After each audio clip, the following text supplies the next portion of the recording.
तो नमस्कार सभी को। मैं जेसन सिस्को हूं और मेरे साथ यहाँ बॉबी वेड है। आज हम प्रेयर नेशन के लिए और इस यूट्यूब चैनल के लिए एक खास पॉडकास्ट कर रहे हैं। मेरा विशेष रूप से तैयार किया गया YouTube channel Jason Cisco official page पर हम काफ़ी समय से हैं और हमसे लंबे समय से यह करने के लिए कहा जा रहा था कि एक पॉडकास्ट शुरू करें। और हमारे लाइव प्रसारणों के अलावा हमें वास्तव में इंटरव्यू लेने और विचार साझा करने में बहुत आनंद आता है। यह मसीह की देह के बारे में है और कैसे हम सब एक दूसरे की पूरकता करते हैं और कैसे हम परमेश्वर के राज्य में एक साथ काम करते हैं। और हम प्रार्थना प्रार्थना और सेवकाई के बारे में बात करते हैं। इन सभी बातों की छत्र छाया वास्तव में 5 गुना सेवकाई है और कैसे परमेश्वर हमें निर्देशित कर रहा है कि संतों को सेवकाई के कार्य में छोड़ें। प्रार्थना विकास की सुविधा देने वाली है। प्रार्थना परमेश्वर की इच्छा को पूरा करने की सुविधा देने वाली है। हमें प्रार्थना करनी है कि तेरा राज्य आए और तेरी इच्छा पृथ्वी पर वैसे ही पूरी हो जैसे स्वर्ग में होती है। तो प्रेयर नेशन वास्तव में केवल यह नहीं है कि कैसे प्रार्थना करें, बल्कि इससे कहीं अधिक है। परमेश्वर ने मुझे शुरुआत में ही दिखाया कि वह मुझे भविष्यवाणी के नमूने दिखाना चाहता है और उन भविष्यवाणी के नमूनों से पूरी कलीसिया के लिए मार्गदर्शन मिलेगा। यह कुछ ऐसा है जैसे आप जानते हैं, एक ऑर्केस्ट्रा का टुकड़ा जिसमें पवित्र आत्मा अपनी छड़ी हिला रहा है और हम एक दूसरे के साथ तालमेल और परमेश्वर की इच्छा और मन के साथ सामंजस्य बिठा रहे हैं और पवित्र आत्मा इसका निर्देशन कर रहा है। और यह सब प्रार्थना से ही निकलता है, क्योंकि उसका घर मुख्य रूप से प्रार्थना का घर कहलाता है। जब हम भविष्यवाणी की सेवा की बात करते हैं तो आप उस बारे में बात करते हैं जो भविष्यवाणी से निकलता है, लेकिन भविष्यवाणी को सबसे पहले भीतर प्रवाहित होना चाहिए, आप जानते हैं। इसलिए प्रार्थना उन सभी चीजों का प्रारंभिक बिंदु है। तो यह प्रार्थना को प्रार्थना से जोड़ता है, लेकिन हम उन अन्य मुद्दों से भी निपट रहे हैं। आप में से कई लोग अपने व्यक्तिगत जीवन, अपनी व्यक्तिगत सेवा में वृद्धि महसूस कर रहे हैं। आप में से कई लोग नेता हैं, तो हमारे पास पादरी हैं, हमारे पास मिशनरी हैं, हमारे पास अन्य भविष्यवक्ता, भविष्यवाणी करने वाले लोग, मध्यस्थता करने वाले लोग हैं। हमारे साथ दुनिया भर से सभी पृष्ठभूमियों, सभी राष्ट्रीयताओं, जातीय समूहों के लोग जुड़ रहे हैं। सौभाग्य से अंग्रेजी एक काफी सार्वभौमिक रूप से जात भाषा है, इसीलिए हम बहुत से लोगों तक पहुंचने में सक्षम हैं। हमारी आशा है कि निश्चित रूप से यह अन्य भाषाओं में भी विस्तार करता रहेगा, लेकिन अभी हम अंग्रेजी में हैं और हम उन सभी का आभार व्यक्त करते हैं जो इस समय हमारे साथ जुड़े हुए हैं। तो जैसे ही हम आज शुरू करते हैं, हम आपके प्रारंभिक जीवन के बारे में थोड़ी बात करने जा रहे हैं। हम आपके सेवा कार्य के दौरान हुई कुछ रूपांतरणों के बारे में थोड़ी बात करना चाहते हैं और फिर हम आपके भविष्यवाणी जीवन में प्रवेश करना चाहेंगे और शायद हमें कुछ अंतर्दृष्टि भी दें। और फिर हम आज का समापन उस संदेश के साथ करेंगे जिसे परमेश्वर अंततः कलीसिया के लिए जारी और प्रकट कर रहे हैं, जिसकी तीव्रता हम सभी महसूस कर रहे हैं। तो हम इसी के साथ इसे समाप्त करने जा रहे हैं। लेकिन आप जानते हैं, अक्सर जब हम भविष्य वक्ताओं या भविष्यवाणी करने वाले लोगों या आत्मा के वरदानों का उपयोग करने वाले लोगों के बारे में सोचते हैं तो हमें उनकी पृष्ठभूमि के बारे में पता नहीं होता। जैसे बॉबी वेड कैसे बने, ये सब कैसे हुआ। तो हमें अपनी पृष्ठभूमि के बारे में थोड़ा बताइए। आप कहाँ पैदा हुए थे, उस चर्च के बारे में बताइए जिसमें आप जाते थे। शायद अपने परिवार के बारे में भी थोड़ा बताइए। हम बस आपकी उस शुरुआत की कहानी जानना चाहते हैं। शायद जब आपको पहली बार पवित्र आत्मा मिला या आपने बुलाहट महसूस की थी, उसके बारे में बताइए। अपने बचपन के चर्च के बारे में बताइए, वो कैसा था आदि। सबसे पहले मैं धन्यवाद कहना चाहता हूँ। ये आपके साथ यहाँ होना मेरे लिए सम्मान की बात है और मैं इसे बहुत बड़ा सम्मान मानता हूँ। और धन्यवाद कि आपने हमें प्रार्थना में अगुवाई की और हमें और अधिक जागरूक होने में मदद की, और इसके लिए मैं आभारी हूँ। और खैर, मैं मिशिगन में पैदा हुआ और पला बढ़ा और वहीं रहा। मेरा पालन पोषण वहीं हुआ और मैंने अपनी जिंदगी के 28 साल वहीं बिताए और वहीं बड़ा हुआ। मिशिगन के एक छोटे से स्वतंत्र चर्च में पला बढ़ा और मेरे परिवार में कोई भी मंत्रालय से नहीं था। अब मेरे चाचा थे। मेरे चाचा मेरे बचपन के पादरी थे, लेकिन वे शादी के रिश्ते से मेरे चाचा थे, तो हमारे परिवार में और कोई प्रचारक नहीं था।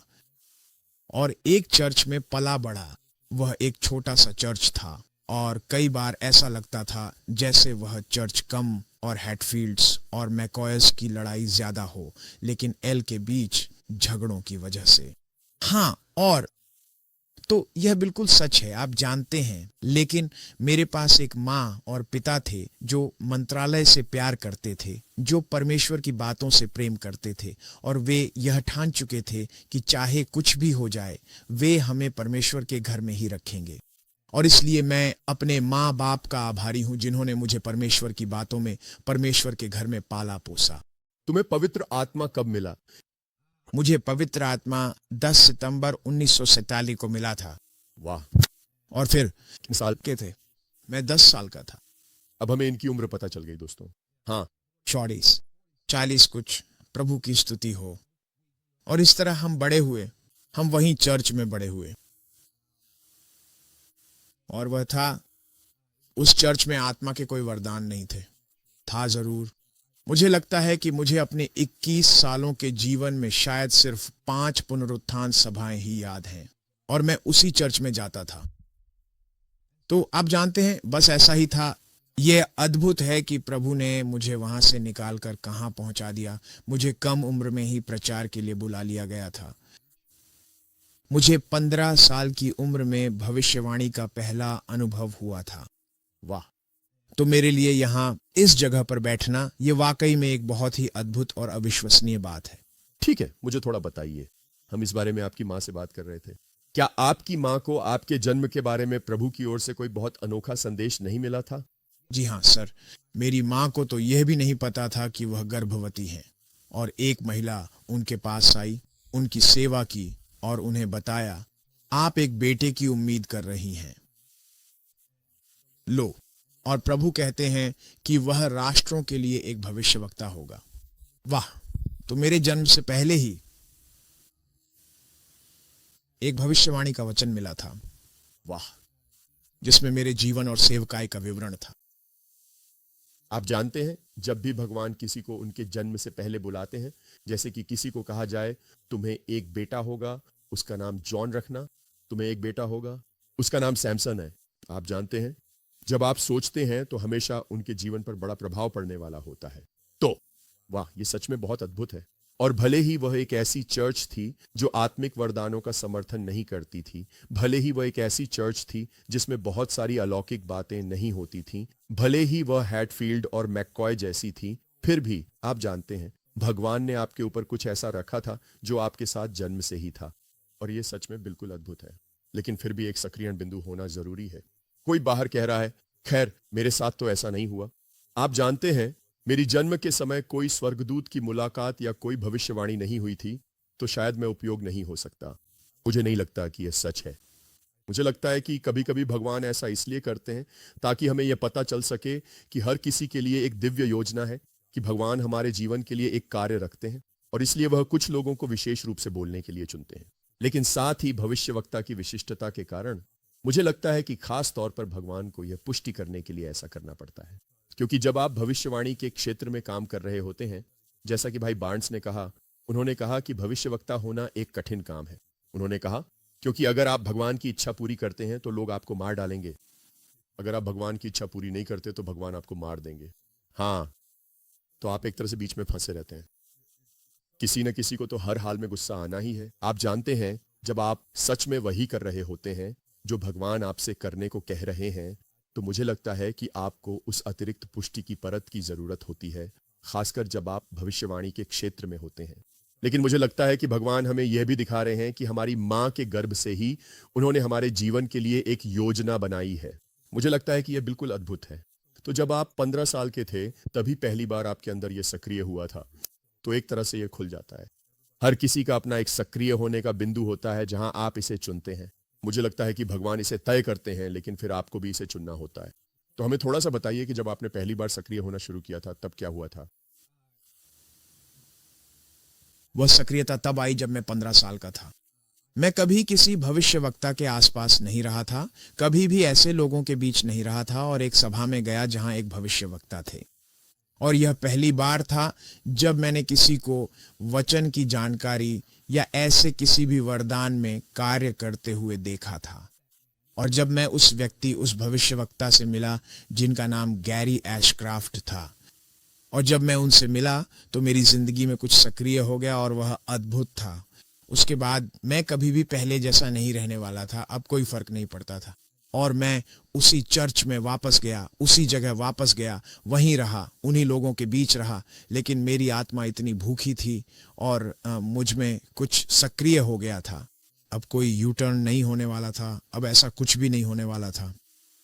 और ऐसा ही था। ऐसा ही था। क्या आपको लगता है कि जब आपने उन्हें देखा और उनके साथ थे तो कोई स्थानांतरण हुआ था? बिल्कुल, वहां एक था तो वही था। अंतर? जी हाँ सर। कुछ और देखने के बाद भले ही आप उसी माहौल में वापस जाएं, आप बदल चुके थे।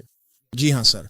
और बात यह है कि मुझे लगता है कि आप स्थानांतरण प्राप्त कर सकते हैं, लेकिन अगर स्थानांतरण के बाद सक्रियता न हो तो वह निराशा बन जाती है। वाह, ये सच में ये सच है। और इसलिए कुछ सक्रिय हो गया था। ये मेरे जन्म से ही भविष्यवाणी की गई थी। मैं अब मुझे यहीं पर रोकने दीजिए। आपको ये कब पता चला? क्या आपकी माँ ने आपको कब बताया? ओह, वैसे उन्होंने मुझे शायद मेरी किशोरावस्था के शुरुआती वर्षों में बताया था। ओह, ठीक है। तो शायद जब मैं 12, 13, 14 साल का था। तो थोड़ा बहुत आपके दिमाग में था कि शायद इससे आपको मदद मिली जब आपने सुना कि कोई भविष्यवक्ता आ रहा है। ओह ओह, ये वो शख्स है जैसा मैं बनना चाहता हूँ। जी हाँ सर। क्या उसमें थोड़ा सा ऐसा कुछ था? जी हाँ सर, क्योंकि आपकी माँ ने कहा था, आप जानते हैं, उनके लिए यह बहुत अनोखा था क्योंकि वह उस माहौल में कभी नहीं रही। जी हाँ सर। और एक स्वतंत्र चर्च में आपको उतनी संगति नहीं मिलती जितनी आमतौर पर किसी अधिक जुड़े हुए संगठन में मिलती है। वाह, ये वाकई में अद्भुत है कि भगवान ने यह कैसे किया। तो ठीक है, आगे बढ़िए। नहीं, हम कभी भी उस तरह के माहौल में बिल्कुल भी नहीं रहते। तो जब मैं उस माहौल में पहुंचा जहां वह परमेश्वर का जन कार्य कर रहा था और सब कुछ चल रहा था, ये तुरंत हुआ। वाह। जैसे तुरंत एक जुड़ाव हो गया, बस तुरंत ही हाँ। मेरे जीवन के लिए सक्रियता क्या उन्होंने प्रार्थना की या आपकी सेवा की? थी। हाँ, और ऐसा ही था, बस ऐसा ही था। और हमने देख लिया, चमत्कार देखा। और क्या है, पागलपन की बात तो यह है कि मुझे छोटी उम्र में ही, संभवतः 14-15 वर्ष की उम्र में सेवकाई के लिए बुलाया गया था और मैंने अपना पहला चमत्कार 15 वर्ष की उम्र में देखा था। ठीक है। हमारे में मेरे अपने मंत्रालय में। बहुत खूब। और जो है, खैर, अब आपको हमें इसके बारे में बताना होगा। आपको मिला, आपको हमारा मिल गया है, हम सब चरम पर पहुंच गए। खैर ये एक था। असल में मैंने एक ही में 2 अलग अलग चमत्कार देखे, एक ही सभा में। एक आदमी था जिसे गले के कैंसर से तुरंत चंगा कर दिया गया। वाह। और एक और महिला थी जिसे गंभीर रूमेटाइड आर्थराइटिस था। उसके हाथ पूरी तरह से मुड़े और टेढ़े मेढ़े थे और भगवान ने उसे तुरंत चंगा कर दिया। महिला? और उसके हाथ सीधे हो गए। और आप 15 साल के थे? 15 साल की उम्र। वाह, ये वाकई बहुत अद्भुत है। जी सर। मुझे ये बहुत पसंद आया। और तो क्या ये कुछ ऐसा था जो दिख रहा था जैसे बहुत सारे लोग? क्या और लोगों ने भी इसे देखा? ओह हाँ सर। क्या उसने बस ऐसे ही किया? जी सर, जगह लोगों से भरी हुई थी। लोग? बहुत बढ़िया। और मेरी, आप जानते हैं, मेरी माँ का बचपन से ही बहुत विश्वास था। हाँ, और मेरी दादी, जिन्हें आप जानते हैं, जिन्हें पवित्र आत्मा का बपतिस्मा मिला था। मेरी दादी का बहुत गहरा विश्वास था। और आप जानते हैं, एक ऐसी महिला थी एक महिला जिसने अपनी पूरी जिंदगी 2-2 फीट के साथ बिताई। वाह। मेरी दादी ने 2-2 फीट के साथ जीवन बिताया और उनके 15 बच्चे थे। मेरी माँ 15 बच्चों में सबसे छोटी हैं और वे परमेश्वर के घर के प्रति निष्ठावान थीं। वाह। उन्होंने अपने बच्चों को चर्च लाया। कमाल है। और मैं भी, हाँ, आप सिर्फ उस परिवार के होने से आप चर्च खड़ा कर सकते हैं। मुझे लगता है आप कर सकते हैं, या ये एक अच्छी शुरुआत होगी। वैसे भी जब वे सब शादी कर लें और उनके बच्चे हो जाएं, आप जानते हैं, ऐसा है। जी सर। और ये होगा, ये इतना था, ये था एक, मुझे नहीं लगता कि मैंने कभी अपनी दादी को शिकायत करते सुना। वाह। लेकिन मेरी दादी, वो नहीं, क्या वह चल सकती थी? हाँ, आधा पैर। जी सर। तो ये था जैसे यह उसका हिस्सा था। क्या वह गायब थी? उंगलियां गायब थी, उसकी सारी उंगलियां गायब थी। कोई उंगलियां नहीं थी? वाह। और उसकी, जब वह 8 साल की थी, उसके पिताजी ने उसके पैरों पर बंकर वैगन चला दिया और उसकी उंगलियों में गैंग्रीन हो गया और उन्हें उसकी उंगलियां काटनी पड़ी। उसके अपने पिता को उसकी उंगलियां काटनी पड़ी। और फिर इससे बड़ी ट्रॉमा की बात क्या होगी? ओह, मैं तो कल्पना भी नहीं कर सकता। लेकिन मैंने कभी अपनी दादी को शिकायत करते नहीं सुना। लेकिन मेरी दादी बहुत मजबूत थी और वह हमेशा, और जब हम 8 साल के थे वह हमारे साथ रहने आ गई। जब मैं 8 साल का था और वह हमारे घर की जमीन पर बने एक छोटे से घर में रहती थी और मैं वहां जाया करता था और कभी कभी तो मुझे समझ नहीं आता था कि मैं वहां कैसे टिक पाता था। वो उस घर को इतना गर्म रखती थी। यह पागलपन था कि वह घर कितना गर्म रहता था, यहाँ तक कि गर्मियों में भी। खैर, आप रहते थे मिशिगन में। उन्हें ठंड को लेकर हमेशा चिंता रहती थी। हाँ, मैं आपको बता दूं, वह कभी भी कार्डिगन से दूर नहीं रहती थी। और फिर लेकिन मैं उस घर में जाता और मेरी दादी, मेरा मतलब है हम बस वहां बैठे रहते थे। अचानक मेरी दादी बस भगवान की आराधना शुरू कर देती थी। और देखिए, उन्होंने अपने संघर्षों के बावजूद हमेशा एक शानदार आत्मा और बेहतरीन रवैया बनाए रखा। वाह। और उन्होंने आपको सिखाया भी। उन्होंने आपको उसी तरह आराधना करना सिखाया। ये बहुत अच्छा है। बनाए रखें और नजरिया बनाए रखें। जी सर, नजरिया बनाए रखें। हम सभी को इसकी जरूरत है। आप जानते हैं, मुझे लगता है कभी कभी हम बहुत आसानी से, इतना आसान है बस परेशान हो जाना। आप जानते हैं भगवान आपने ऐसा क्यों होने दिया? इसके बजाय ऐसा है जैसे यही जीवन है और आपको बस इससे पार पाना है। आप बस उसकी स्तुति करते हुए इससे बाहर निकल जाते हैं। जी सर, ये तो वाह। हाँ बिल्कुल। मुझे याद है जब मैंने आपको पहली बार देखा था तब आप अब से काफी बड़े थे और मुझे याद है लोग कहते थे, अरे जानते हो बॉबी वेड सच में आत्मा में चलते हैं, आपको उनसे जुड़ना चाहिए। लेकिन मैंने जब से आपको पहली बार देखा था तब से अब तक आपके अंदर एक बहुत बड़ा बदलाव देखा है। तो हमें अपनी कहानी, अपनी यात्रा के बारे में थोड़ा बताइए। मुझे नहीं पता कैसे, आप कितनी विस्तार से बताना चाहेंगे, लेकिन मुझे पता है कि एक समय था जब आपकी कमर अब से कहीं ज्यादा बड़ी थी। मान लीजिए अब जो है उससे कहीं ज्यादा। तो उसके बारे में बताइए। मुझे बताइए क्या क्या हुआ था। आप जानते हैं क्या ये तब हुआ जब आप किशोर थे, जब आप अपनी 20 या 30 की उम्र में थे तब ये शुरू हुआ, या ये कुछ ऐसा था जो हमेशा से ही थोड़ा बहुत था? आप जानते हैं कभी कभी लोग कहते हैं कि बड़ी हड्डी एक अच्छा तरीका है कहने का, लेकिन फिर भगवान ने इस बारे में आपसे सच में बात की। तो मुझे अपने वजन घटाने की कहानी और आप अब कहाँ हैं उसके बारे में थोड़ा बताइए। खैर, मैं हमेशा से ही एक बड़ा बच्चा रहा हूँ। मैं हमेशा से ही बड़ा बच्चा था, तो मुझे, आप जानते हैं, कोई खास अच्छा नहीं मिलने वाला था। दौड़ने के लिए कोई पुरस्कार नहीं मिलने वाला था 40 मीटर की दौड़ में। लेकिन मैं हमेशा से ही बड़ा बच्चा था और यह बस, आप जानते हैं, अनुशासन की कमी और ऐसी ही तमाम बातें थीं। और आखिरकार मेरा वजन 600 पाउंड से भी ज्यादा हो गया था। वाह। उस समय आपकी उम्र क्या थी उस वक्त? मुझे लगता है, आप जानते हैं, जब मेरा वजन सबसे ज्यादा था तब मेरी उम्र शायद करीब 30 साल रही होगी। वाह। और निश्चित रूप से अगर मैं अब भी वैसा ही होता तो हम निश्चित रूप से इन कुर्सियों पर नहीं बैठे होते, है ना? बिल्कुल।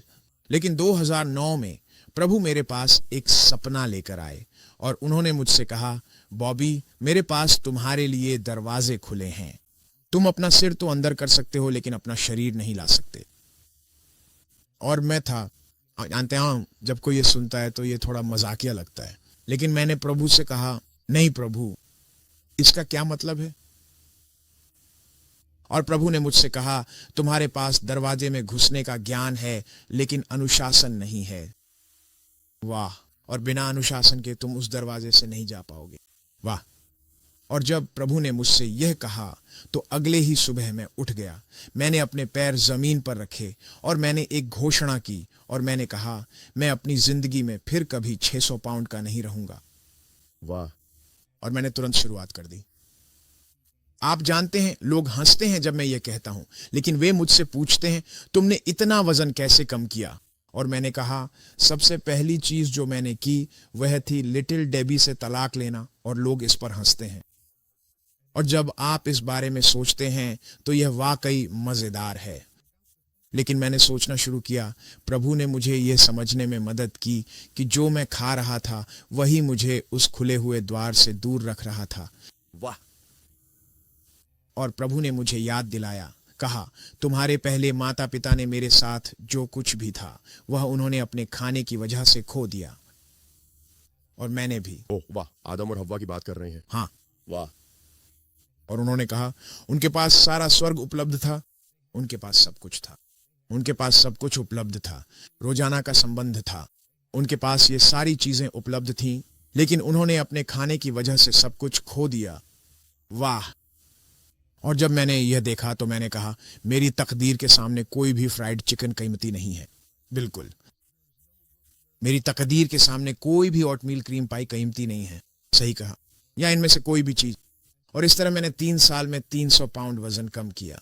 वाह, हर साल 100 पाउंड। जी सर। बहुत खूब, यही इसे दूर रखना है। मेरा मतलब है यही है।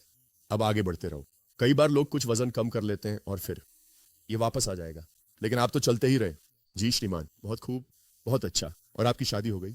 जब आपकी शादी हुई तब आपकी उम्र कितनी थी? 18 वर्ष का। इसलिए तो क्या आपकी पत्नी जोड़ी उस यात्रा में आपके साथ थी? जी श्रीमान। वो क्या थी? उसने कैसे किया? इस पर उसने क्या प्रतिक्रिया दी? क्या वह आपके लिए प्रोत्साहन थी? क्या यह कुछ ऐसा था जो आपने साथ मिलकर किया था, या यह सिर्फ कुछ ऐसा था जिसके बारे में उसने कहा था, ठीक है बॉबी तुम जानते हो, जाओ इसे करो? तुम्हें पता है क्या क्या आपके घर में कैसा था? मेरी पत्नी शायद मेरी ही थी, मेरी अपनी पत्नी। वह शायद मेरा सबसे बड़ा समर्थक था और है।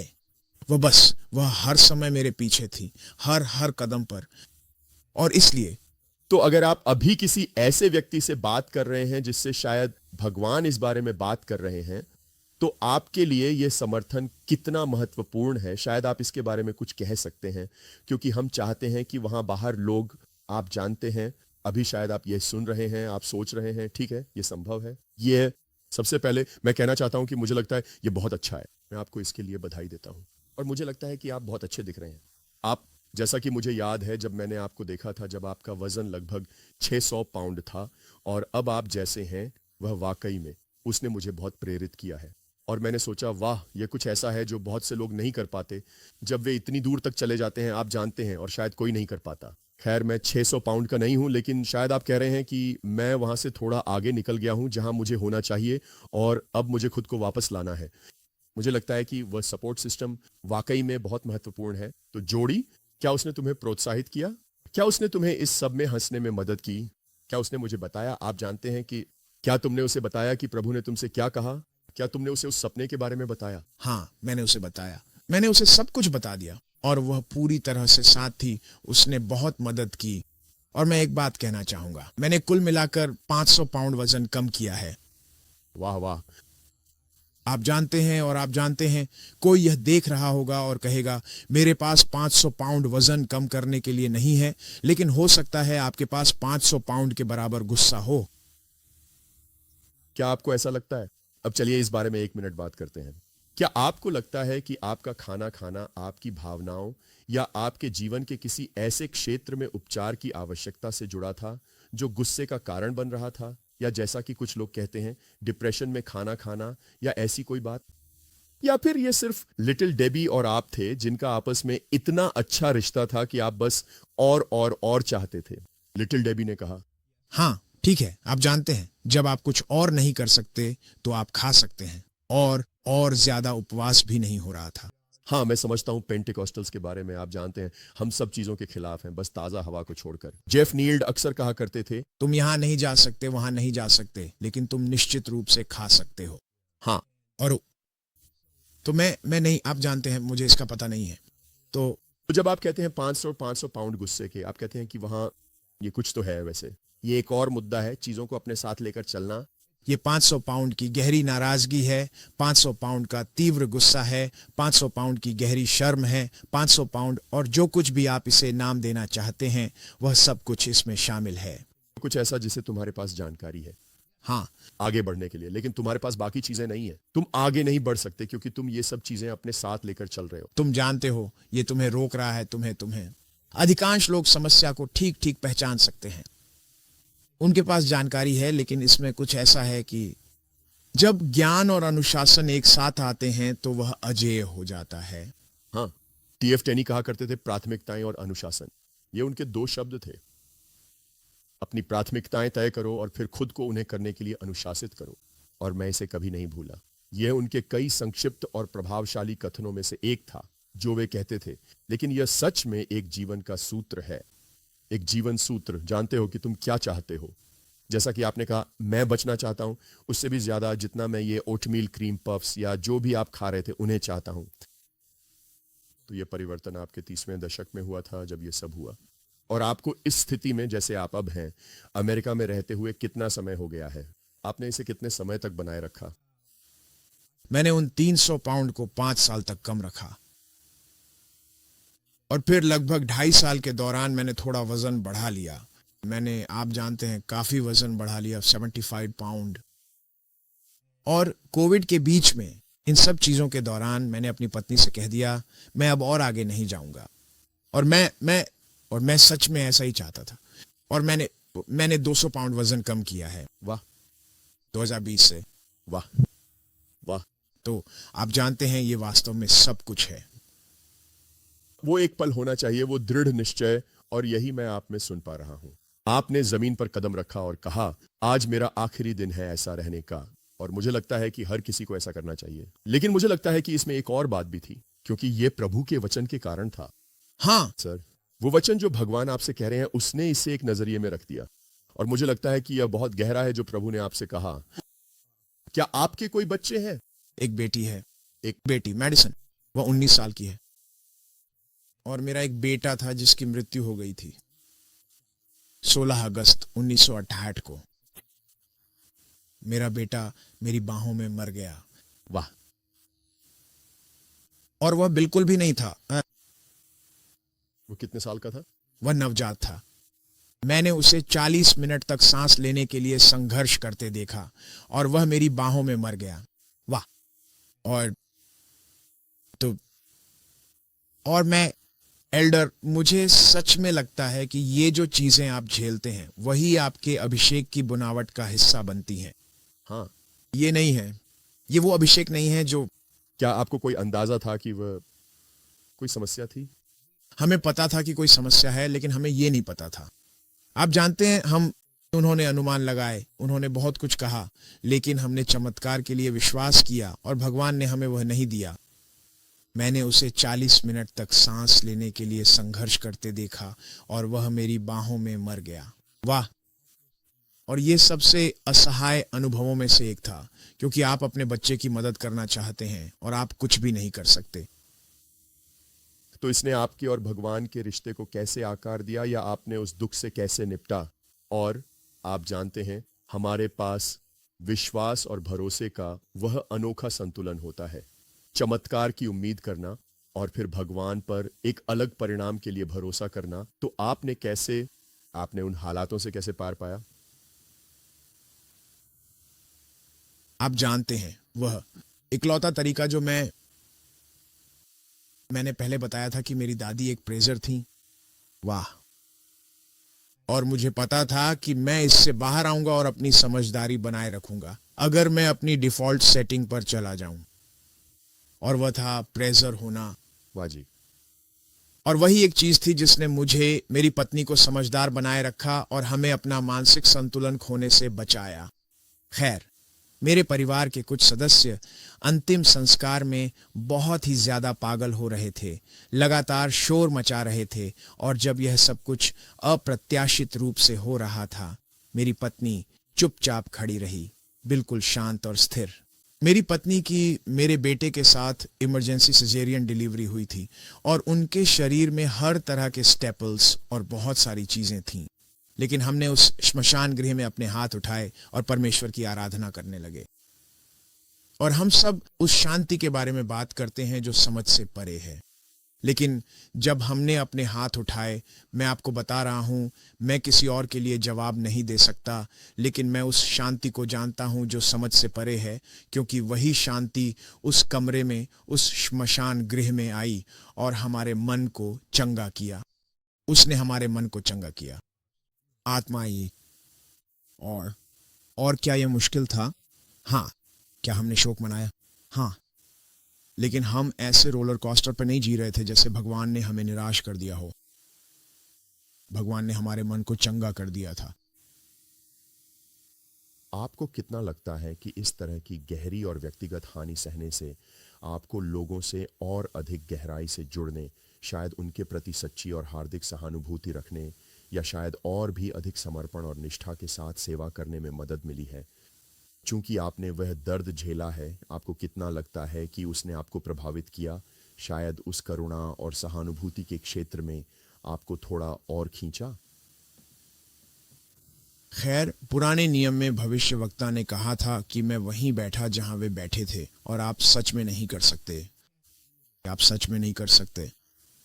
मेरा मतलब है, आप सहानुभूति रख सकते हैं, आप किसी के लिए बुरा महसूस कर सकते हैं, लेकिन जब तक आपने अपने ही खून और मांस को धरती में उतारते नहीं देखा, तब तक। लेकिन ये उससे भी गहरा है, क्योंकि इसमें हमारे सपने हैं, हमारी उम्मीदें हैं, हमारी इच्छाएं हैं।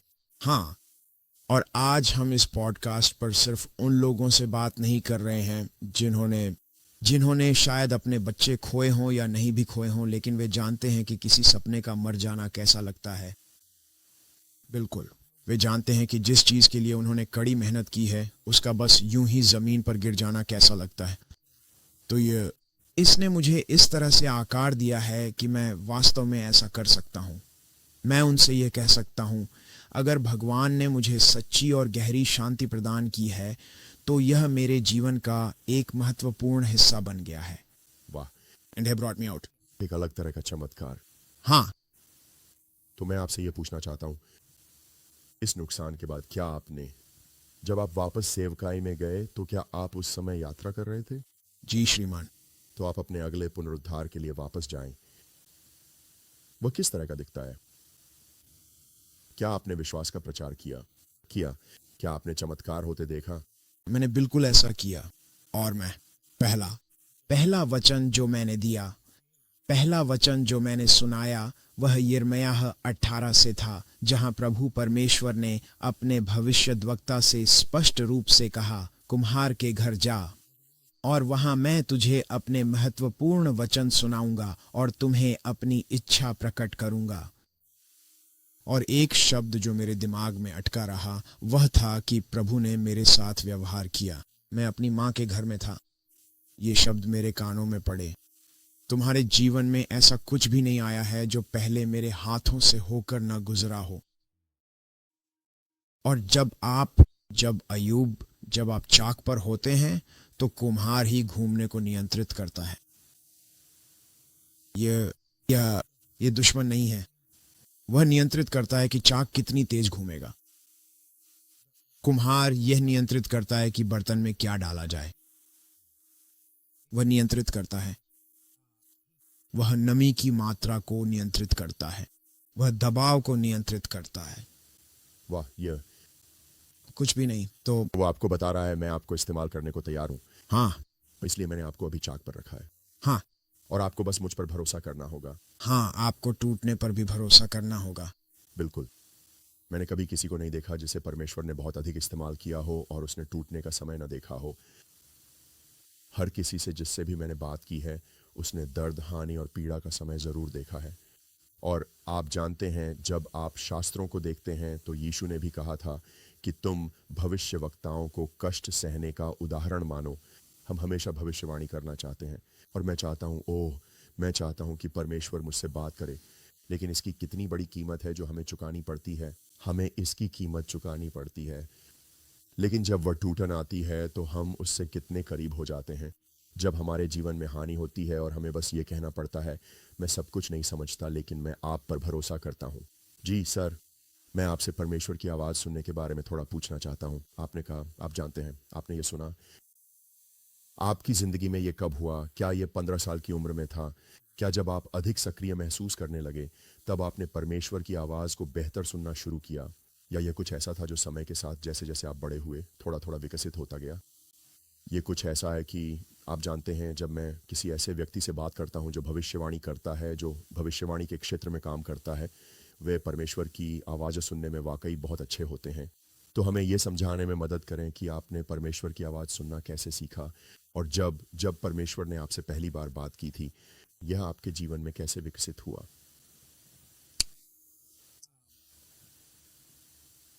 जब मैंने पहली बार परमेश्वर की आवाज़ सुनी, तब जाहिर है मैं एक किशोर था जब उसने मुझे बुलाया, और कई बार परमेश्वर ने मुझसे बात की। तो शुरुआत में मैं यह भी नहीं पहचान पाया कि यह उसकी आवाज़ है।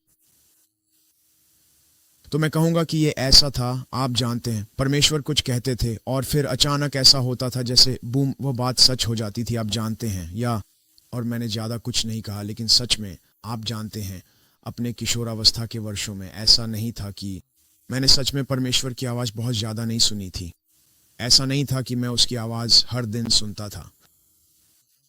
लेकिन जब मैं 18 साल का हुआ, ठीक शादी के बाद, मैंने परमेश्वर की आवाज़ इतनी स्पष्टता से सुननी शुरू कर दी। देखिए महिलाओं, आप समझें, शादी भविष्यवक्ता को परमेश्वर की आवाज सुनने में मदद करती है। तो धन्यवाद महिलाओं। हाँ, प्रभु का धन्यवाद करें। मुझे लगता है कि मैंने और भी ज़्यादा प्रार्थना की थी। मुझे लगता है कि मैंने शादी के बाद और भी ज़्यादा प्रार्थना की थी। शादी यहाँ मदद करती है परमेश्वर की आवाज सुनने में। हाँ, और इसलिए मैं करता, मुझे लगता है मजाक को एक तरफ रख दें तो शायद ये एक नई इकाई बनने की जिम्मेदारी भी है। आप जानते हैं, माता पिता को छोड़कर अपनी पत्नी के साथ जुड़ना आपको उस ज़रूरत की श्रेणी में डाल देता है जिसमें आपको खुद के लिए नेतृत्व करना और खुद के लिए सुनना सीखना पड़ता है, और अपनी पत्नी के लिए भी। और आप जानते हैं, जैसे कि ये किसी तरह से एक प्रकार की दीक्षा या जीवन के नए चरण में प्रवेश जैसा है।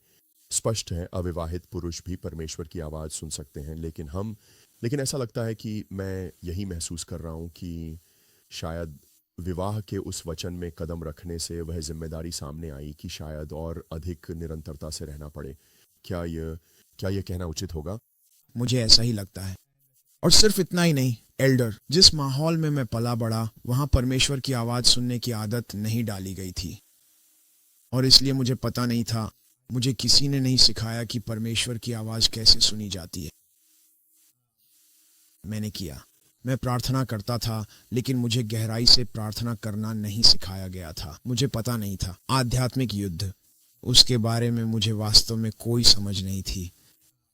लेकिन 18 साल की उम्र में जब मेरी शादी हो गई और प्रभु ने मुझे और अधिक सेवाओं से परिचित कराना शुरू किया जो उस दिशा में आगे बढ़ रही थीं, तब मैंने भी उस ओर अधिक गंभीरता से बढ़ना और उसे पाना शुरू किया।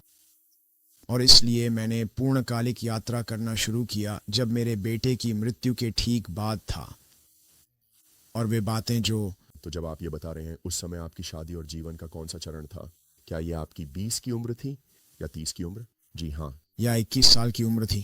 वाह, तो ये आपकी शादी के शुरू समय में आपने खो दिया? जी बिल्कुल। वाह। मेरे बेटे की मृत्यु अगस्त में हुई थी और उसी साल क्रिसमस की पूर्व संध्या पर मेरे पादरी की भी मृत्यु हो गई। वाह। फिर उसके बाद आप कहाँ गए? क्या हुआ फिर? मैं गया। उसके बाद जब ये सब हुआ, हम दोनों, मेरी पत्नी और मैं, हमें एक पादरी की ज़रूरत थी और मैं गया। हम पॉल मिशिगन नामक एक छोटे से शहर में यूनाइटेड पेंटिकॉस्टल चर्च गए और बिल चैपमैन वहाँ के पादरी थे और वे सचमुच एक महान ईश्वर के सेवक थे। और मैं ये कहना चाहूँगा, और मैंने ये हर जगह कहा है, मैं अपनी ज़िंदगी का कर्ज उस आदमी को देता हूँ। वाह। क्योंकि उन्होंने मुझ में कुछ ऐसा देखा जो मैंने खुद में भी नहीं देखा था। और आज मैं यहाँ हूँ। उस समय मेरा वजन शायद 400 पाउंड था। आप जानते हैं, मैं ये खुद को नीचा दिखाने के लिए नहीं कह रहा और मैं ऐसा नहीं कर रहा हूँ। मुझ पर अभिषेक था, लेकिन बहुत से क्षेत्रों में मैं अनजान था। और जब भगवान ने मुझे उस आदमी की ज़िंदगी में और उस आदमी को मेरी ज़िंदगी में भेजा, तो मैं कई लोगों से कहता हूँ कि उस आदमी को मुझसे झेलने के लिए नोबेल शांति पुरस्कार मिलना चाहिए। और लेकिन हम वहाँ गए, और क्योंकि मुझ में यह गहरी और प्रबल इच्छा थी कि मैं सर्वशक्तिमान भगवान को मुझ पर पूरी तरह से काम करने दूं, मेरी अपनी जिद और हठ धर्मिता को पूरी तरह से दूर करने दूं और अपनी ज़िंदगी से इन सभी अनावश्यक और हानिकारक चीज़ों को पूरी तरह से निकालने दूं, इसलिए भगवान ने उस भले और दयालु आदमी का इस्तेमाल मेरी बहुत मदद के लिए किया। और उसके ठीक बाद मेरी ज़िंदगी में एक महत्वपूर्ण बदलाव आया। तो हमने यात्रा शुरू की और शुरुआत में कुछ यात्राएं की, आप जानते हैं, उन शुरुआती वर्षों में वहाँ। और इन सब के माध्यम से एक महान व्यक्ति के मार्गदर्शन और किसी के हम पर विश्वास करने के कारण हम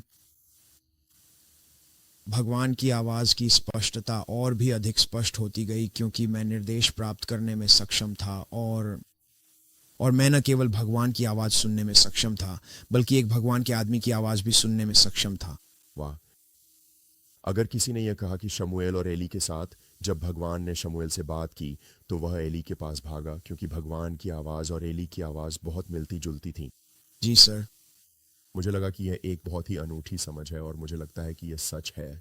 क्या ऐसा इसलिए है क्योंकि भगवान ने उसके माध्यम से बात की थी, यानी याजक के माध्यम से शमूएल से, और यह भगवान की बुद्धि थी जो उसके माध्यम से आई थी। और यह ईश्वर की आवाज़ सुनना सीखने की यह पूरी प्रक्रिया मुझे लगता है सीधे तौर पर आध्यात्मिक अधिकार के साथ अच्छे संबंध रखने से जुड़ी है। सर, यह अद्भुत है। हम काफ़ी देर से बात कर रहे हैं। मैं थोड़ा सा तेजी से कुछ और गहरे क्षेत्रों में जाना चाहता हूँ। उन चीज़ों में से एक जो मुझे बहुत अनूठी लगी, और लोग मुझसे भविष्यवाणी के बारे में लंबे समय से बात करते आ रहे हैं। हमने वर्षों तक भविष्यवाणी का अध्ययन किया है।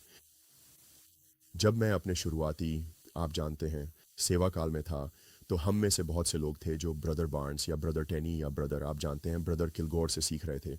हमारे पास निश्चित रूप से ली स्टोन किंग थे, और आप जानते हैं हमारे पास मैगन थे, और because on off the times भी था, और फिर बिली कोल थे, और इतने सारे लोग थे कि एक तरह का दबाव सा था। आप इस दबाव को महसूस कर सकते थे, और अधिक से अधिक प्रार्थना, उपवास और जागृति की प्रचार ने हमें झुका दिया और हमें परमेश्वर की बातों की तलाश में लगा दिया। और आप जानते हैं, समय के साथ हमारे समूह और हमारी पीढ़ी में बहुत सी बातें होने लगीं जब हमने एक दूसरे से सीखना और एक दूसरे को प्रोत्साहित करना शुरू किया। हमारी कुछ मीटिंग्स हुई थीं, जैसे कि कैलिफोर्निया में ब्रदर नाथानियल हेनी के साथ CLC में, जो हमारी सबसे बड़ी चर्च है। वहाँ हमने 5 दिन की प्रार्थना और उपवास और वक्ताओं के साथ बैठक की थी, जिसमें बुजुर्ग और युवा दोनों साथ थे। लेकिन आप जानते हैं, जितनी भी मैंने भविष्यवाणी के बारे में शिक्षा सुनी, उसमें मैंने सुना कि शायद 7 अलग अलग प्रकार के भविष्यवक्ता होते हैं। उसके आगे मैंने कभी कुछ और नहीं सुना। उसका मतलब क्या है? बस इतना कि वे होते हैं, वे हैं। ओह ठीक है, तो क्या कोई मुझे बताएगा? नहीं, बस इतना जान लो कि वे होते हैं। ठीक है, तो मैं इसे समझने की कोशिश कर रहा हूँ, लेकिन मैंने कभी किसी को इसके बारे में बात करते नहीं सुना। क्या ये वे 6 बातें हैं जो भगवान ने आपको दिखाई कि एक भविष्यवक्ता क्या करता है? जी हाँ सर। मैंने ये कभी नहीं सुना, और यह इतना ज्ञानवर्धक और शक्तिशाली था। मैं चाहूंगा कि आप 5 मिनट लें। मुझे पता है कि आप इनमें से हर एक विषय पर 1-1 घंटे तक बोल सकते हैं, लेकिन बस हमें बताइए, भगवान ने आपको ये कब बताया था, और फिर ये किस तरह से सामने आया? हमें बताइए कि वे क्या हैं, और उस पृष्ठभूमि के बारे में थोड़ा सा बताइए। मुझे लगता है कि यह उन सभी के लिए बहुत मददगार होगा जो भविष्यवाणी के बारे में और जानना चाहते हैं। जी हाँ सर। खैर, प्रभु ने मुझे यह दिया था, संभवतः 2022 के अंतिम हिस्से में या 2023 की शुरुआत में। वाह, तो इतने सालों से आपके पास यह बुलाहट थी, लेकिन आपको यह वचन नहीं मिला था? नहीं, मैं तो इस बिंदु तक आप क्या सोचते थे कि भविष्यवक्ता क्या करते हैं? खैर, आप जानते हैं, मेरा सबसे पसंदीदा बाइबल पात्र निश्चित रूप से महान एलिय्याह है। बिल्कुल। तो जब मैं भविष्यवक्ताओं के बारे में सोचता हूँ तो मैं एलिय्याह के बारे में सोचता हूँ, मैं शमूएल के बारे में सोचता हूँ। बिल्कुल, ये दोनों ही हैं। हाँ। ये दोनों शायद आदर्श उदाहरण हैं, आप जानते हैं। हाँ, और मैं ऐसा हूँ, मेरा मतलब है, कौन एलिय्याह जैसा नहीं बनना चाहेगा? आप समझ रहे हैं मैं क्या कह रहा हूँ? कहना जैसे हमेशा आग ही आग हो, और मेरे वचन पर वर्षा नहीं होगी। हाँ। चार्ल्टन हेस्टन की आवाज। हाँ, हर समय आग, आप जानते हैं, जैसे बाल के भविष्यवक्ताओं को मारना। और तो वह निश्चित रूप से एक था, उसके अंदर एक बहुत मजबूत, आप जानते हैं, उपस्थिति थी। हाँ हाँ। और तो और आप जानते हैं, जब मैं इसमें आया, जब मेरा दायरा, आप जानते हैं, अलग अलग लोगों के बीच रहने का अनुभव बढ़ा और सब कुछ, मेरा मतलब है, मैंने ज्ञान का वचन देखा। मेरा मतलब है, प्रभु ने मेरे साथ ज्ञान के वचन, बुद्धि के वचन, चमत्कारों के कार्य में काम किया। और तो लेकिन 2022 के अंत की ओर, 2023 की शुरुआत में प्रभु ने मुझसे कहा, उन्होंने मुझसे यह समझाना शुरू किया कि जब वह एक भविष्यवक्ता को भेजते हैं तो क्या होता है। तो सबसे पहली बात जो उन्होंने मुझसे कही, उन्होंने कहा, भविष्यवक्ता की सेवा संसार की सबसे पुरानी सेवा है। सही है, यह है। एनोक, जो आदम से 7वीं पीढ़ी में था, उसने भविष्यवाणी की थी। जी सर। हाँ। और मैं ऐसा था कि, और उन्होंने कहा, भविष्यवक्ता की पहली सेवा वही है जो सबसे पहले घटित होती है। पहला चमत्कार जो हम किसी भविष्यवक्ता द्वारा दर्ज पाते हैं वह उत्पत्ति में है, जब प्रभु मिस्र के राजा से कहते हैं, अब उस आदमी को उसकी पत्नी को लौटा दो। और वह अब्राहम के बारे में बात कर रहे हैं। अब्राहम को भविष्यवक्ता कहा गया था क्योंकि वह एक भविष्यवक्ता है। यही उन्होंने कहा था। ईश्वर ने उनके बारे में यह कहा था। हाँ, और उन्होंने कहा क्योंकि वह एक भविष्यवक्ता है और वह तुम्हारे लिए प्रार्थना करेगा और तुम चंगे हो जाओगे। तो पहला चमत्कार जो किसी भविष्यवक्ता द्वारा दर्ज किया गया था वह बांझपन का उलट जाना था। और इसलिए उन्होंने कहा सबसे पहली बात जो होगी वह यह है कि बांझपन और गर्भपात का उलट होना होगा। वाह। और उन्होंने यह भी कहा दूसरी महत्वपूर्ण बात जो होगी वह निश्चित रूप से यह है। और जो आप कह रहे हैं वह सिर्फ शारीरिक नहीं है, उसमें एक आध्यात्मिक पहलू भी है। वादे या जैसे लोग जानते हैं, आपने देखा है, जैसे उदाहरण के लिए जब यशायाह ने कहा था या हिजकिय्याह ने यहेजकेल में या सोर में कहा था, यशायाह में जहां उन्होंने कहा बच्चे जन्म लेने के लिए आ गए हैं, हाँ, और उन्हें जन्म देने की शक्ति नहीं है, यह था। वह इसे एक भविष्यवाणी के अर्थ में कह रहे थे, वह इसे एक प्रतीकात्मक अर्थ में कह रहे थे कि हम जन्म देने के बिंदु पर हैं, लेकिन मुझे नहीं पता कि हम इसे पूरा कर पाएंगे या नहीं। तो आप कह रहे हैं कि यह उस हानि को उलट देता है, और कितने पुनरुत्थान या कितनी फसलें या कितनी बार परमेश्वर की चाल अचानक रुक गई। जहां आपने कहा आदमी ये किसी चीज़ की शुरुआत थी, तो मुझे लगता है कि ये वाकई गहरा है। हाँ, लेकिन आपके पास इसका एक भौतिक पहलू भी है। क्या ये सही है? जहाँ जैसे आप देखते हैं कि महिलाएं जन्म देती हैं या शायद जो पहले जन्म नहीं दे सकती थीं, क्या आपने इसका भौतिक प्रमाण देखा है? बिल्कुल, मैंने इसे देखा है, मैंने इसे कई बार देखा है। वाह, ये अद्भुत है।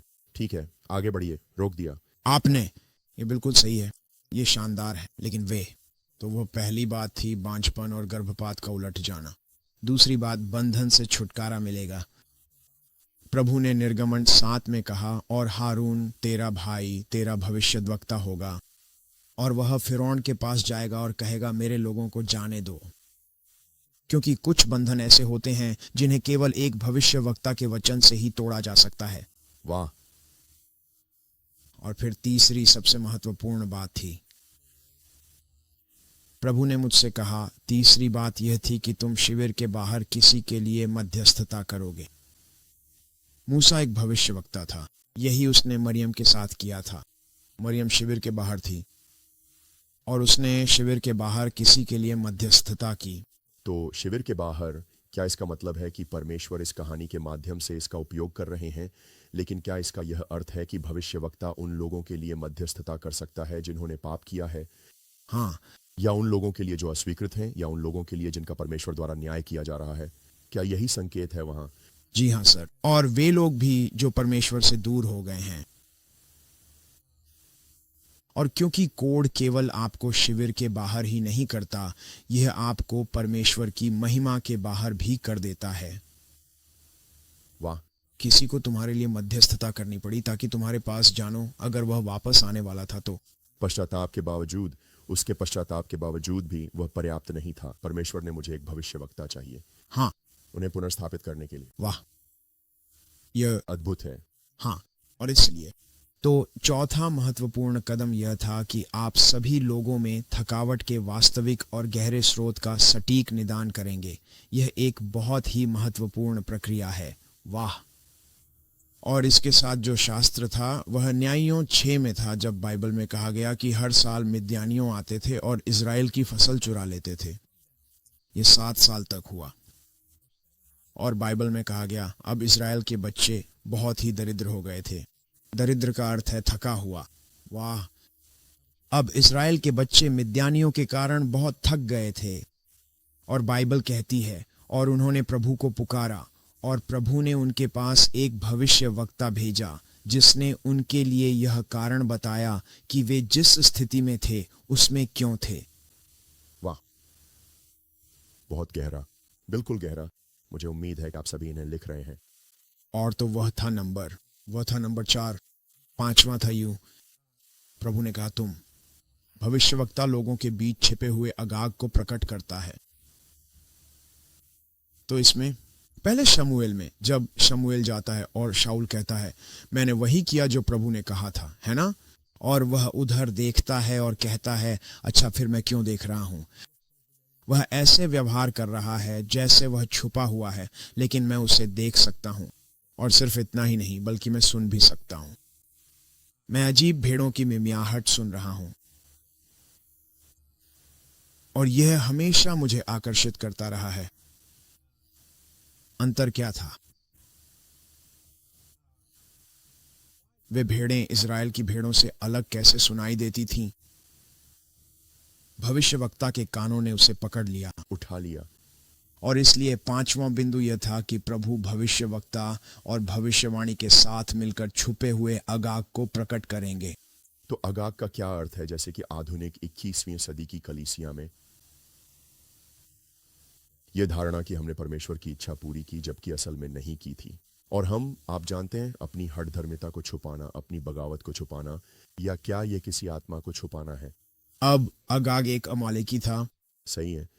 और परमेश्वर ने कहा कि मैं था। बिल्कुल, हामान एक अगागी था।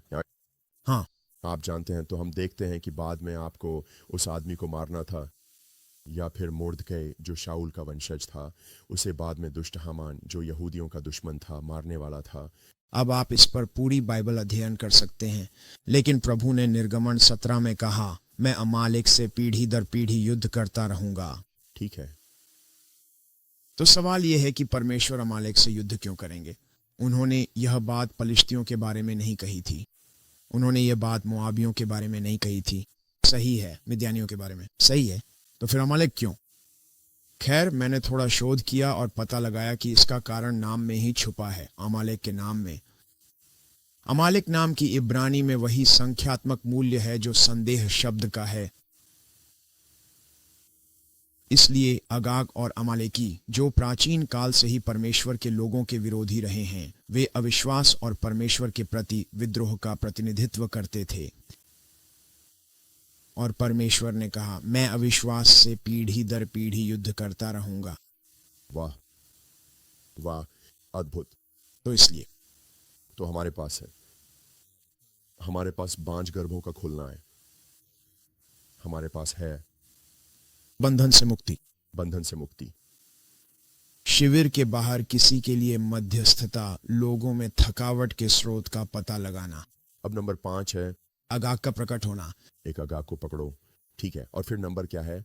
अगला, और नंबर 6 है येजेबेल का सामना करना और उसे पदच्युत करना। वाह, ठीक है। तो परमेश्वर ने ये 6 बातें कही। वाह वाह, ये सचमुच अद्भुत है। तो आप जानते हैं, ये कुछ ऐसा है जिसके बारे में आर्ट विल्सन पहले भी बात कर चुके हैं, क्योंकि उनके पास हिब्रू में डिग्री है, और उन्होंने जितने भी अध्ययन के स्तर किए हैं उन सब के आधार पर कि एलियाह के दिनों में, एलिशा के दिनों में कई भविष्यवक्ता थे, लेकिन उनका कभी उल्लेख नहीं हुआ। आप कभी कभी सुनेंगे और एक भविष्यवक्ता आया, या उनके नाम तक का उल्लेख नहीं होता था, लेकिन फिर कोई एलियाह, एलिशा या मायाह जैसा होता था जिनके नामों का उल्लेख किया जाता था। ऐसा इसलिए था क्योंकि रब्बियों का कहना है कि वहाँ अलग अलग स्तर थे भविष्यवाणी के। मेरे लिए यह ऐसा लगता है कि जब परमेश्वर ने आपको ये 6 बिंदु दिए, तो यह लगभग ऐसा था जैसे वह कह रहे हो, मैं तुम्हें एक उच्चतर स्तर पर ले जा रहा हूं। क्या तब से आपके साथ ऐसा हुआ है? क्या उन 6 बातों के बाद से जो प्रभु ने आपको दिखाई, आपके लिए और अधिक अवसर खुले हैं? क्या आपको लगता है कि आप पहले ही एक नए आयाम में थे, और क्योंकि आप उस नए आयाम में थे, इसीलिए परमेश्वर ने आपको वे 6 बातें दी? मुझे लगता है कि दोनों ही बातें सही हैं, लेकिन मुझे यह भी लगता है यह अभी भी खुल रहा है। इसका और भी अधिक खुलासा हो रहा है, ठीक है। और अधिक समझ सामने आ रही है। क्या ये बहुत बड़े, बहुत महत्वपूर्ण मुद्दे हैं? क्या आपको लगता है कि यह विशेष रूप से आपके लिए एक कार्य है, या आपको लगता है कि यह भविष्यवाणी के पद के साथ ही आता है कि हर भविष्यवक्ता उन 6 में से एक या सभी चीजें करेगा? प्रभु ने विशेष रूप से मुझसे कहा, ठीक है। लेकिन मुझे नहीं लगता कि यह केवल मेरे लिए है। मुझे विश्वास है कि लगभग हर भविष्यवक्ता इन क्षेत्रों में से किसी एक में कार्य करता है। हाँ, मुख्य रूप से हाँ। और इसलिए मुझे नहीं लगता कि यह केवल मेरे लिए ही सीमित है। प्रभु ने यह मुझसे कहा था, सही है, लेकिन मुझे नहीं लगता कि यह केवल मेरे लिए ही सीमित है। बिल्कुल। जो चीज सबसे ज्यादा जरूरी होगी, खासकर आखिरी 2 में, उसमें साहस की आवश्यकता होगी। ओह बिल्कुल, हाँ। आपको इसके लिए तैयार रहना होगा कि लोग आपको पसंद न करें। हाँ बिल्कुल, ये पूरी तरह से सही है। और इस पीढ़ी में भगवान भविष्य वक्ताओं को उठा रहे हैं हाँ, जो लोकप्रियता के आगे झुकने वाले नहीं हैं। मुझे याद है कई साल पहले प्रभु ने मुझे ये दिखाया था, और मैं बहुत सारी पीआर नेशन और अन्य प्लेटफॉर्मों की बात कर रहा हूँ, लेकिन अंत समय के प्रेरित यूहन्ना प्रिय के जैसे हैं और अंत समय के भविष्यवक्ता यूहन्ना बपतिस्मा देने वाले के जैसे हैं, तो उसमें वह तैयारी की तीव्रता होनी चाहिए, वह पश्चाताप, जैसे पहाड़ियों को समतल करना, घाटियों को ऊपर उठाना, टेढ़े मेढ़े को सीधा करना, ऊबड़ खाबड़ को समतल बनाना। ये सब प्रचार के परिणाम हैं, ये सब भविष्यवाणी के परिणाम हैं। ये सब लोग मेटानोआ, जो कि यूहन्ना द्वारा प्रयुक्त पश्चाताप का शब्द है, के प्रति प्रतिक्रिया देने के परिणाम हैं, यानी एक कट्टर परिवर्तन। तो यही है प्रभु के मार्ग की तैयारी। इसमें एक निश्चित मात्रा में टकराव होना ही चाहिए, और मैं आपके इस कार्य को करने की तत्परता के लिए धन्यवाद देता हूं। जैसे जैसे हम इसे समेट रहे हैं, हम पश्चाताप के बारे में बात कर रहे हैं, पश्चाताप और संरेखण। ईश्वर वास्तव में विशेष रूप से 2024 की पहली तिमाही में यही बात कह रहे हैं। हम पिछले साल अक्टूबर में संयुक्त राष्ट्र की एक प्रार्थना सभा में थे, और जब हम वहां बैठे थे, हाँ मुझे पता है कि हम सबको वह रात अब भी बहुत अच्छे से याद है। उससे एक रात पहले हम सब बस पहुंच ही रहे थे, क्योंकि अगले दिन हमें काफ़ी जल्दी शुरू करना था। तो जैसा अक्सर होता है, हम सब एक साथ होने को लेकर उत्साहित थे, और आप जानते हैं, अलग अलग लोग, प्रार्थना करने वाले, सब एक साथ बैठे थे।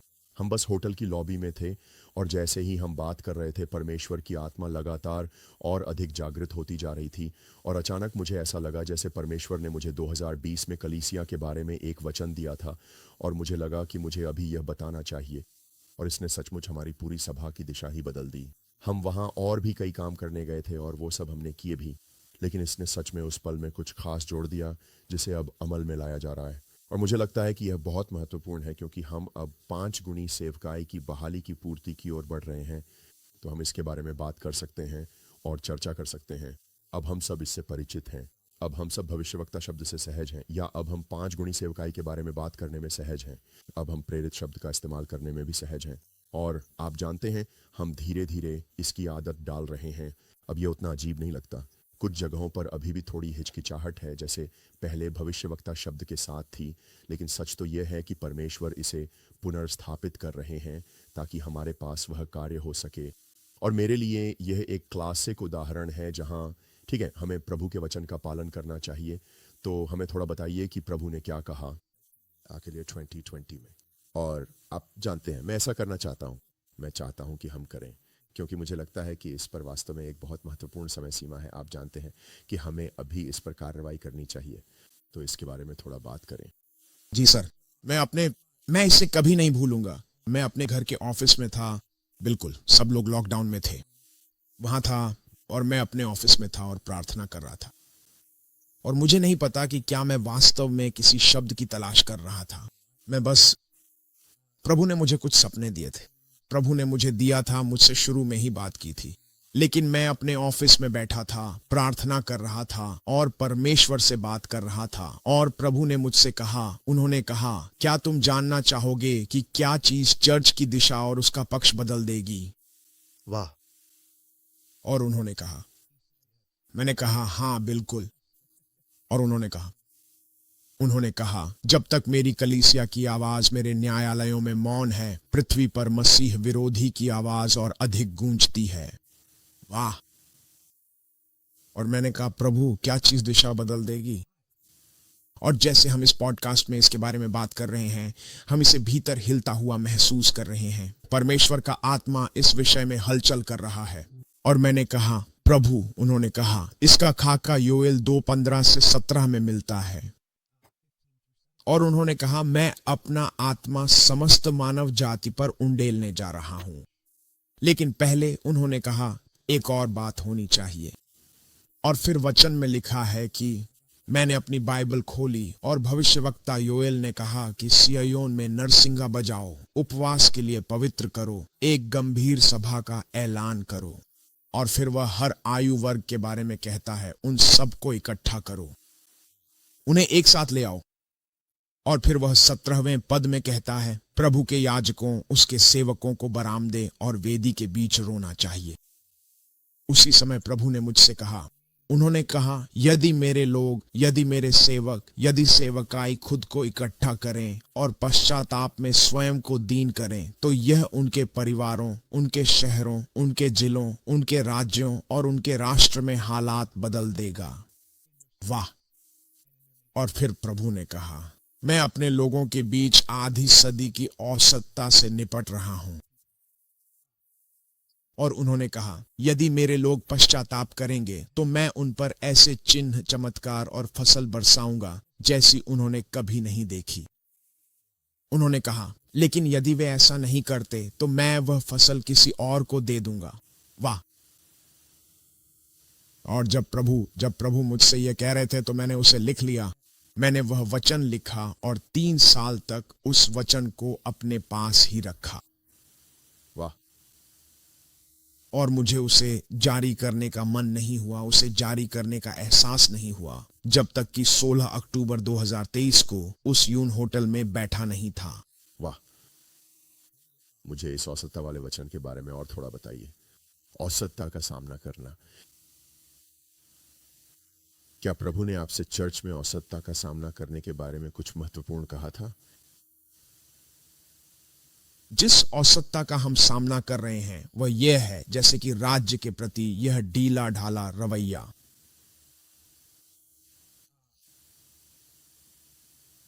मैं दृढ़ता से मानता हूं कि मूर्ति पूजा अपने चरम पर है। मैंने ये बात प्रभु से बहुत मजबूती से सुनी है। और जब आपके पास परमेश्वर के अलावा कोई और आकर्षण का विषय होता है तो वह औसतता को जन्म देता है। और हम अच्छे सेवकाई कर सकते हैं, अच्छी संगीत बजा सकते हैं, अच्छा माहौल बना सकते हैं, और मैं इन सब के पक्ष में हूं। लेकिन कुछ तो होना चाहिए, है ना? हमारी मानसिकता और सोच में कुछ बदलाव आना चाहिए। परमेश्वर को ऐसा करना चाहिए। जब हम परमेश्वर की उपस्थिति में आते हैं तो केवल परमेश्वर की आग ही होनी चाहिए, और परमेश्वर की उपस्थिति और स्वयं परमेश्वर। मेरे सामने तुझे कोई और देवता नहीं रखना। तो ये औसतता, ये गुनगुनापन, हाँ, ये हमें परेशान कर रहा है, ये हमें परेशान कर रहा है। हाँ। और जहां मनोरंजन ही दिन को चला रहा है। हाँ। हाँ। और मुझे नहीं पता कि ये बात समझ में आती है या नहीं। बिल्कुल बिल्कुल। अब जाते हैं, ये मात्रा की बात है। जैसे मनोरंजन का प्रतिशत कितना है बनिस्बत परमेश्वर के वचन के प्रतिशत के, हम अपने समय का कितना हिस्सा, जिसकी मैं बात कर रहा हूं, उसमें लगा रहे हैं, इसका प्रतिशत क्या है? 2 घंटे की फिल्म देखना कोई बड़ी बात नहीं है, लेकिन अगर चर्च 1 घंटे से ज्यादा चलता है तो हम पहले ही बेचैन होने लगते हैं। या फुटबॉल मैच देखना भी कोई बड़ी बात नहीं है, वो तो 3.5 घंटे का होता है। लेकिन हे भगवान, हम प्रार्थना सभा को कभी कभी 15 या 20 मिनट से ज्यादा नहीं चला सकते। तो मुझे लगता है कि ये, आप जानते हैं, इस युग, इस व्यवस्था, इस समय, इन अंतिम दिनों में अगर हम परमेश्वर की इच्छा को पूरा होते देखना चाहते हैं तो इसकी आवश्यकता है। मुझे लगता है कि यह पश्चाताप वास्तव में हमारी प्राथमिकताओं का पुनर्संरेखण है, और जैसा कि प्रभु ने आपसे कहा, उस औसतपन का सामना करना है, औसतपन का सामना करना। और ये बिल्कुल सही है। 4 चीजें हैं जो भूमि को अशुद्ध कर देंगी। 4 चीजें हैं जो भूमि को अशुद्ध कर देंगी। पहला है मूर्ति पूजा, दूसरा है अनैतिकता, तीसरा है निर्दोष रक्त बहाना, और चौथा है वचनों को तोड़ना। और ये सब बहुत तेजी से फैल रहा है। वाह जी। और फिर भी हम ऐसे व्यवहार करते हैं जैसे हमें किसी बात के लिए पश्चाताप करने की जरूरत ही नहीं है। हम ऐसे व्यवहार करते हैं जैसे पश्चाताप करने का कोई कारण ही नहीं है। यह पीढ़ी पश्चाताप के विचार से ही घृणा करती है और सोचती है हमें किस बात का पश्चाताप करना है। और यह पूरी तरह से अहंकार है और औसतपन है। और मुझे लगता है कि शायद इससे भी बेहतर शब्द है उदासीनता। प्रेम का विरोधी घृणा नहीं है, क्योंकि जो लोग घृणा करते हैं वे परवाह करते हैं। प्रेम का विरोधी है उदासीनता, यानी मुझे बिल्कुल फर्क नहीं पड़ता, ये और भी बुरा है, क्योंकि जो घृणा करता है उसमें अब भी किसी तरह की दिलचस्पी होती है, और शायद मैं उस स्थिति को बदल भी सकता हूं। प्रेरित पौलुस ने कलीसिया के खिलाफ बहुत जोश के साथ शुरुआत की थी और फिर भगवान ने उन्हें गिरा दिया और उसके बाद उन्हें प्रारंभिक कलीसिया के सबसे महान प्रेरित में बदल दिया। लेकिन जो व्यक्ति उदासीन है, आप उन्हें कैसे छू पाएंगे? उन्हें बिल्कुल भी फर्क नहीं पड़ता, उन्हें किसी भी चीज की परवाह नहीं है। और मुझे लगता है कि शायद यही अंत समय का दुखद एक आलाप है, जैसा कि मत्ती 24 में है। बहुतों का प्रेम ठंडा पड़ जाएगा, ये धीरे धीरे कम होता चला जाता है। और मुझे लगता है कि ये वाकई में गहराई से, आप जानते हैं आज की संस्कृतियों में गहराई से जड़ें जमा चुका है, जैसा कि हम आज बात कर रहे हैं। लेकिन पश्चाताप ही हमारा उत्तर है। हाँ, और भगवान हमें फिर से उसी दिल से जोड़ने की कोशिश कर रहे हैं। आप जानते हैं, वह दिल जो महसूस करता है, जिसे परवाह है। और मुझे लगता है कि इससे बहुत कुछ बदल जाएगा। इस संदेश को देने और जो कुछ भी आप इसके साथ लेकर चल रहे हैं, उसके लिए आपका बहुत बहुत धन्यवाद। हम इसकी बहुत सराहना करते हैं। उस रात में गहराई से भावुक हो गया था, मैं अब भी भावुक हूं। और हम चाहते हैं कि इसमें जितना संभव हो सके उतने लोग भाग लें। यह अब एक ऐसा आयोजन बनने जा रहा है जो पाम संडे से ठीक पहले और उसके दौरान होगा, जो पैशन वीक की शुरुआत या आरंभ है। तो पुरिम, जो एक यहूदी त्योहार है और जिसकी भविष्यवाणी में महत्वपूर्ण भूमिका है, वह इसके साथ मेल खाता है। और मैंने इसके बारे में अभी अपने पिछले पॉडकास्ट और प्रसारण में बात की थी। और बहुत से लोग, यहाँ तक कि अन्य आत्मा से भरे समूहों में भी इस पर ध्यान दे रहे हैं। वे एस्तेर और मोर्दकै के बारे में बहुत बात कर रहे हैं और हामान के विरोधी मसीह प्रणाली के ढांचे को गिराने और उन सभी चीज़ों का सामना करने की चर्चा कर रहे हैं। और मुझे पता है कि कुछ लोग समझ नहीं पाए हैं कि यह सब क्या है, आप जानते हैं। और शायद इसका कारण यह है कि वे अभी भी छुपे हुए हैं, आप जानते हैं। शायद यही वजह है कि वे सुरक्षा और ढंकने की कोशिश कर रहे हैं। लेकिन मुझे लगता है कि जो भी वास्तव में इस मध्यस्थता आंदोलन का हिस्सा रहा है, वे लोग जो परमेश्वर की बातों के लिए जुनूनी हैं, उन्होंने इसे महसूस किया है, पढ़ा है और समझा है। तो यह हमारे लिए इसे शुरू करने का सबसे अच्छा समय, सही समय प्रतीत होता है। तो हम वाकई बहुत उत्साहित हैं। ये बस कुछ ही हफ्तों में यहाँ आ रहा है। हम मार्च की शुरुआत में आ रहे हैं। ये मार्च का तीसरा सप्ताह है, हम इसे आयोजित करेंगे। तो इस महत्वपूर्ण पॉडकास्ट को समाप्त करने से पहले मैं वास्तव में चाहता था कि आप हमारे सभी श्रोताओं के लिए एक विशेष प्रार्थना करें, क्योंकि हम सभी मिलकर, मुझे लगता है कि जब हम इसे पहली बार लॉन्च करेंगे तो हम बस कुछ ही हफ्ते दूर होंगे और लोग इसे बार बार देखेंगे और कई बार लोग इस प्रसारण को देखेंगे। तो जैसे जैसे हम इसके करीब पहुंचेंगे और यहाँ तक कि जब हम उस समय को पार कर लेंगे, ये पॉडकास्ट लोगों के देखने के लिए उपलब्ध रहेगा। और इस पश्चाताप की भावना और परमेश्वर के प्रति यह दिल लगातार बना रहना चाहिए। मैं चाहता हूं कि आप अभी हमारे साथ प्रार्थना करें, हमारे लिए प्रार्थना करें। और फिर आपके पास जो भी अंतिम शब्द हों, मैं चाहूंगा कि आप वे हमें कहें। प्रिय यीशु, हम आपके प्यारे लोगों की ओर से और उन सभी लोगों के साथ आपके पवित्र पास आते हैं जो इस महत्वपूर्ण समर्पण की ओर एक गहरा खिंचाव महसूस कर रहे हैं, जो इस सच्चे पश्चाताप की ओर एक प्रबल खिंचाव महसूस कर रहे हैं। प्रभु, दुनिया भर में कई लोग धरती की कराह को महसूस कर रहे हैं और सुन रहे हैं। कुछ न कुछ किया जाना जरूरी है। परिवर्तन, हमारी दुनिया के हर क्षेत्र में उथल पुथल मची हुई है। और फिर भी हम आपके लोग हैं, जिन्हें आपने अपने नाम से बुलाया है, जो स्वयं को विनम्र करने का चुनाव कर रहे हैं। और हम कह रहे हैं, परमेश्वर, हम अपने आप को अपराधियों में गिनते हैं। हम स्वयं को विनम्र कर रहे हैं और पश्चाताप कर रहे हैं। हम आपसे प्रार्थना करते हैं कि हमारे अधर्म को मिटा दें। हम आपसे प्रार्थना करते हैं कि हमें शुद्ध करें, हमारे देश को चंगा करें प्रभु यीशु, हमारे परिवारों को चंगा करें प्रभु यीशु। प्रभु, आप ही हमारे प्रेम का केंद्र हैं। हम तो आपकी ही खोज में लगे हैं। और प्रभु, आपने कई बार अपने लोगों से कहा कि मेरे पास लौट आओ, आपके पास लौट आओ प्रभु। इसलिए प्रभु, हम पश्चाताप करते हैं और हम मंच तैयार करते हैं प्रभु। हम आपके सामने सिर झुकाते हैं। और इसलिए प्रभु, हम न केवल इस पॉडकास्ट पर ऐसा करते हैं, बल्कि प्रभु, हम प्रार्थना करते हैं कि पश्चाताप की आत्मा लोगों पर आ जाए, कि सेवकाई के लोग स्वयं को दंडवत करें। प्रभु, यदि नीनवे जैसा एक मूर्ख नगर जो आपको जानता भी नहीं था, वह भी टाट और राख में बैठकर पश्चाताप कर सकता है, तो प्रभु, हम कौन होते हैं कि हम पश्चाताप न करें। और इसलिए प्रभु हम पश्चाताप करते हैं। आज हम प्रार्थना करते हैं प्रभु कि आप हमें ढंक लें, कि आप हमारे अधर्म को मिटा दें प्रभु।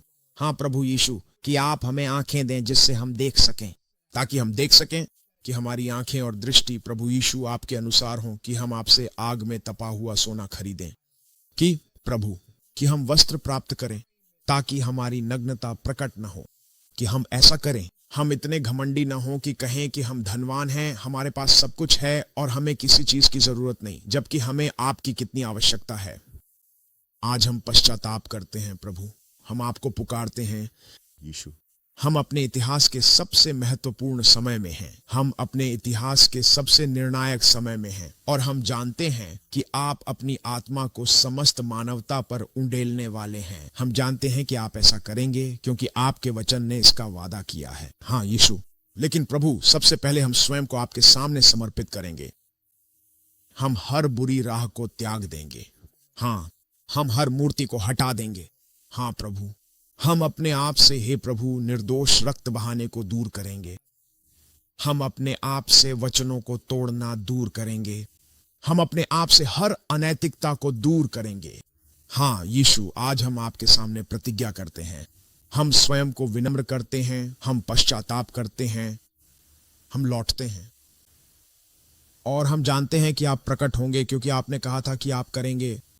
हम जानते हैं कि आप सुनेंगे क्योंकि आपने कहा था कि आज आप मध्यस्थों की एक सेना बुलाएंगे जो बरामदे और वेदी के बीच रोएंगे। हम स्वयं को गिनते हैं, हम स्वयं को विनम्र करते हैं, और देखो, हमें सुनने के लिए धन्यवाद। जो आप कर रहे हैं और जो आप करेंगे उसके लिए धन्यवाद। प्रभु यीशु मसीह के नाम में हम आपकी स्तुति करते हैं और आपकी उपासना करते हैं। यीशु के नाम में, यीशु के नाम में। उस प्रार्थना के लिए आपका बहुत धन्यवाद। वह थी, हमने महसूस किया कि वह बहुत गहराई से हमारे भीतर गूंज रही थी। क्या आपके पास कोई अंतिम टिप्पणी है या आज रात हमारे साथ साझा करने के लिए कुछ है? नहीं सर, मैं आभारी हूं कि मैं इसमें परमेश्वर के कार्य का हिस्सा हूं इस समय में। हाँ सर, धन्यवाद यीशु। परमेश्वर की ओर से अपने लोगों के लिए इतनी गहरी पुकार थी कि वे पृथ्वी पर प्रकट हों, उसे खोजें, ताकि वह एक बार फिर हमारी स्नेह का केंद्र बने। न कि चीजें, न कि धन दौलत। यह पश्चाताप केवल बड़े और भव्य भवनों के बारे में नहीं है, बल्कि यह उससे कहीं अधिक गहरा है। यह पश्चाताप अधिक पैसे के बारे में नहीं है, यह समृद्धि के बारे में नहीं है। यह पश्चाताप जिसकी परमेश्वर मांग कर रहे हैं, और जैसा आपने पहले भी कहा, हामान लोगों के लिए फांसी का तख्ता बना रहा है। किसी को अदालत के सामने आकर उस महत्वपूर्ण और निर्णायक फैसले को पलटना होगा। हाँ, और हम ही वह लोग हैं जो इस महत्वपूर्ण कार्य को पूरा करेंगे। हम वही लोग हैं। हमें निष्क्रिय नहीं रहना चाहिए, हमें उदासीन नहीं रहना चाहिए। प्रभु ने कहा, जब तक तुम बंधन की पुकार के प्रति उदासीन हो, तब तक तुम उद्धारकर्ता बनने के योग्य नहीं हो सकते। वाह! 40 वर्षों तक मूसा बंधन की पुकार के प्रति उदासीन रहा, लेकिन एक दिन वह जाग गया और अब उस पुकार के प्रति उदासीन नहीं रह सका। वाह! ईश्वर एक जागृति यीशु को प्रकट कर रहे हैं, और अब हम बंधन की पुकार के प्रति उदासीन नहीं रहेंगे। वाह! आमीन, यीशु के नाम में। यीशु के नाम में। वाह! आज रात आपने हमें बहुत कुछ दिया है। अपनी कहानी बताने के लिए धन्यवाद। हमारे साथ इतने खुले और पारदर्शी होने के लिए धन्यवाद। आप जो हैं, जो करते हैं, और परमेश्वर की बातों के लिए इतनी लगनशीलता दिखाने के लिए आपका बहुत बहुत धन्यवाद। हम प्रार्थना करते हैं कि यह पॉडकास्ट आज आपके लिए सच में सहायक रहा हो। हम आपसे प्रेम करते हैं। ईश्वर आपको आशीर्वाद दें। पीआर नेशन का हिस्सा बनने के लिए धन्यवाद। जो कुछ भी ईश्वर दुनिया भर में कर रहे हैं, उसका हिस्सा बनने के लिए धन्यवाद। अगर इस सेवकाई ने आपको आशीर्वाद दिया है, अगर इस पॉडकास्ट ने आपको आशीर्वाद दिया है, तो इसे किसी के साथ साझा करें, और हम आपसे फिर जल्दी ही मिलेंगे। ईश्वर आशीर्वाद दें। अगली बार तक।